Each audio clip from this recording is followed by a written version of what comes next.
سیرت النبی کریم صلی اللہ علیہ وآلہ وسلم، قسط نمبر 66۔ قیدیوں کی رہائی۔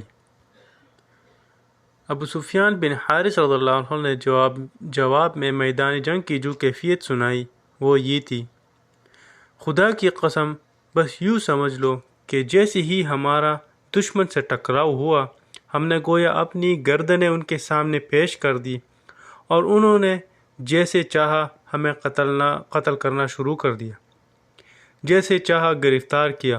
پھر بھی میں قریش کو الزام نہیں دوں گا، کیونکہ ہمارا واسطہ جن لوگوں سے پڑا ہے وہ سفید رنگ کے تھے اور سیاہ اور سفید رنگ کے گھوڑوں پر سوار تھے۔ وہ زمین اور آسمان کے درمیان پھر رہے تھے۔ اللہ کی قسم، ان کے سامنے کوئی چیز ٹھہرتی نہیں تھی۔ ابو رافع رضی اللہ عنہ کہتے ہیں، یہ سنتی ہی میں نے کہا، تب تو خدا کی قسم وہ فرشتے تھے۔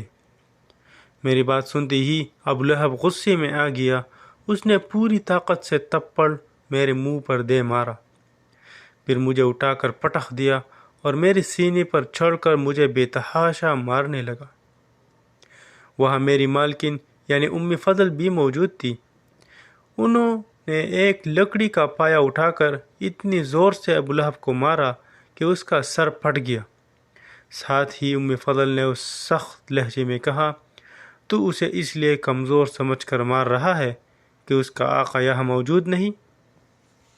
اس طرح ابو لہب ذلیل ہو کر وہاں سے رخصت ہوا۔ جنگ بدر میں اس قدر ذلت آمیز شکست کے بعد ابو لہب 7 روز سے زیادہ زندہ نہ رہا، طاعون میں مبتلا ہو کر مر گیا۔ اسے دفن کرنے کی جرت بھی کوئی نہیں کر رہا تھا۔ آخر اسی حالت میں اس کی لاش سڑنے لگی، شدید بدبو پھیل گئی۔ تب اس کے بیٹوں نے ایک گڑھا کھودا اور لکڑی کے ذریعے اس کی لاش کو گڑھے میں دھکیل دیا، پھر دور ہی سے سنگ باری کر کے اس گڑھے کو پتھروں سے پاٹ دیا۔ اس شکست پر مکہ کی عورتوں نے کئی ماہ تک اپنے قتل ہونے والوں کا سوگ منایا۔ اس جنگ میں اسود بن زمعہ نامی کافر کی 3 اولادیں ہلاک ہوئیں۔ یہ وہ شخص تھا کہ مکہ میں جب حضور نبی کریم صلی اللہ علیہ وآلہ وسلم کو دیکھتا تھا تو آپ صلی اللہ علیہ وسلم کا مذاق اڑایا کرتا تھا اور کہتا تھا، لوگو دیکھو تو، تمہارے سامنے روئے زمین کے بادشاہ پھر رہے ہیں جو قیصر و کسریٰ کے ملکوں کو فتح کریں گے۔ اس کی تکلیف دہ باتوں پر آپ صلی اللہ علیہ وآلہ وسلم نے اسے اندھا ہونے کی بددعا دی تھی۔ اس بددعا سے وہ اندھا ہو گیا تھا۔ بعض روایت میں آتا ہے کہ آپ صلی اللہ علیہ وآلہ وسلم نے اس کے اندھا ہونے اور اس کی اولاد کو ختم ہو جانے کی بددعا فرمائی تھی۔ اللہ تعالیٰ نے آپ صلی اللہ علیہ وآلہ وسلم کی دعا قبول فرمائی، چنانچہ پہلے وہ اندھا ہوا، پھر اس کی اولاد جنگ بدر میں ماری گئی۔ جنگ کے بعد آپ صلی اللہ علیہ وآلہ وسلم نے قیدیوں کے بارے میں مشورہ فرمایا۔ حضرت ابوبکر صدیق رضی اللہ عنہ کا مشورہ یہ تھا کہ ان کو فدیہ لے کر رہا کر دیا جائے۔ حضرت عمر رضی اللہ عنہ کی رائے یہ تھی کہ انہیں قتل کر دیا جائے۔ آپ صلی اللہ علیہ وآلہ وسلم نے بعض مصلحتوں کے تحت حضرت ابوبکر صدیق رضی اللہ عنہ کا مشورہ پسند فرمایا اور ان لوگوں کی جان بخشی کر دی، ان سے فدیہ لے کر انہیں رہا کر دیا۔ تاہم اس سلسلے میں اللہ تعالیٰ نے حضرت عمر رضی اللہ عنہ کی رائے کو پسند کرتے ہوئے سورۃ الانفال کی آیت 67 تا 70 نازل فرمائی۔ ان آیات میں اللہ تعالیٰ نے واضح کیا کہ ان قیدیوں کو قتل کیا جانا چاہیے تھا۔ بدر کے قیدیوں میں حضور نبی کریم صلی اللہ علیہ وآلہ وسلم کی بیٹی حضرت زینب رضی اللہ عنہ کے خاوند ابو العاص بھی تھے، جو اس وقت مسلمان نہیں ہوئے۔ اس وقت حضرت زینب رضی اللہ عنہ مکہ میں تھی۔ جب زینب رضی اللہ عنہ کو معلوم ہوا کہ فدیہ لے کر رہا کرنے کا فیصلہ ہوا ہے تو انہوں نے شوہر کے فدیے میں اپنا ہار بیچ دیا۔ یہ ہار حضرت زینب رضی اللہ عنہ کو ان کی والدہ حضرت خدیجہ رضی اللہ عنہ نے ان کی شادی کے موقع پر دیا تھا۔ فدیے میں یہ ہار ابو العاص رضی اللہ عنہ کا بھائی لے کر آیا تھا۔ اس نے ہار حضور صلی اللہ علیہ وسلم کی خدمت میں پیش کیا۔ ہار کو دیکھ کر حضرت صلی اللہ علیہ وآلہ وسلم کی آنکھوں میں آنسو آ کے حضرت خدیجہ رضی اللہ عنہا کی یاد آ گئی۔ حضور صلی اللہ علیہ وآلہ وسلم نے صحابہ کرام رضی اللہ تعالی علیہم اجمعین سے فرمایا، تم مناسب سمجھو تو زینب کے شوہر کو رہا کر دو اور اس کا یہ ہار بھی واپس کر دو۔ صحابہ کرام رضی اللہ تعالی علیہم اجمعین نے فوراً کہا، ضرور یا رسول اللہ صلی اللہ علیہ وسلم۔